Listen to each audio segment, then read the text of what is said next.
Psyche was one of 3 daughters of a noble Greek king. Her 2 sisters were beautiful, but Psyche's gorgeousness was so blatantly evident that she attracted everyone's attention, something that made her sisters quite jealous.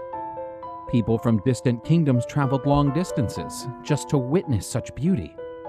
Psyche began to be worshipped as if she was a deity, and the tributes once paid to Aphrodite, the goddess of beauty, were now focused on the young and beautiful princess.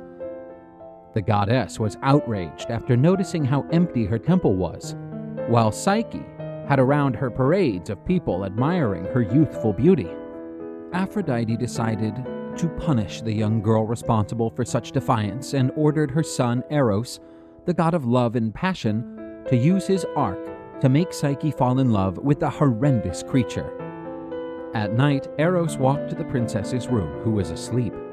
Eros pointed his golden arrow to the princess, a weapon that could make any wounded person fall in love, even the gods. As he admired her, Eros was amazed by Psyche's splendorous beauty. "The fact that my mother is jealous of this mortal being is no coincidence. Her beauty can eclipse the most beautiful among the nymphs and goddess." Suddenly, Psyche turned herself during her sleep, and this unexpected movement distracted Eros, who inadvertently injured himself with his own weapon.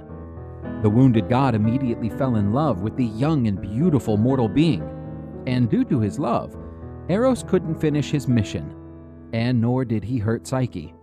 However, Aphrodite couldn't let the princess go without any punishment.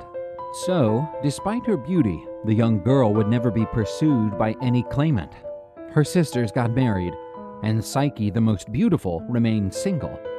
And one of her sisters said, "Psyche, Psyche, you have always been adored by all, but you remain single, while my sister and I are already quite well married with men of the finest noble lineage." The king, Psyche's father, was already unsettled by his favorite daughter's situation and decided to pay a visit to the Oracle of Delphi, looking for answers. Through the Pythoness, god Apollo uttered the following words: "Your daughter will marry a perverse and winged being, one who finds happiness in hurting mortal beings and gods.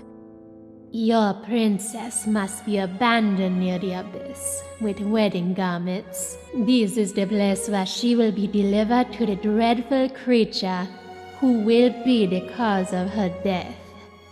Apollo was talking about Eros, the god of love. The god Apollo was deeply resentful of Eros, since he forced the god of music to endure an unrequited love. The king, desolated, kept resisting the idea of having to lose her daughter, but, persuaded by Psyche's sisters, he decided to follow the oracle's guidance to avoid an even bigger curse, which would certainly fall upon the kingdom. The princess was taken to the abyss, along with a wedding march, which resembled a funeral march more than anything else. Psyche, listening to her father's weeping, said, "Why are you regretting my luck? Some time ago you were proud of seeing me being worshipped as a goddess, even though you were aware of how sacrilegious that was. Now take me to the peak of the mountain and let me find my sad fate." Psyche was abandoned near the abyss, waiting for her terrible husband. A breeze started to take Psyche towards the sky. This wind was the god Zephyrus, also known as the West Wind, who then took the princess to a palace in the clouds, where Psyche would finally meet the husband to whom she was promised.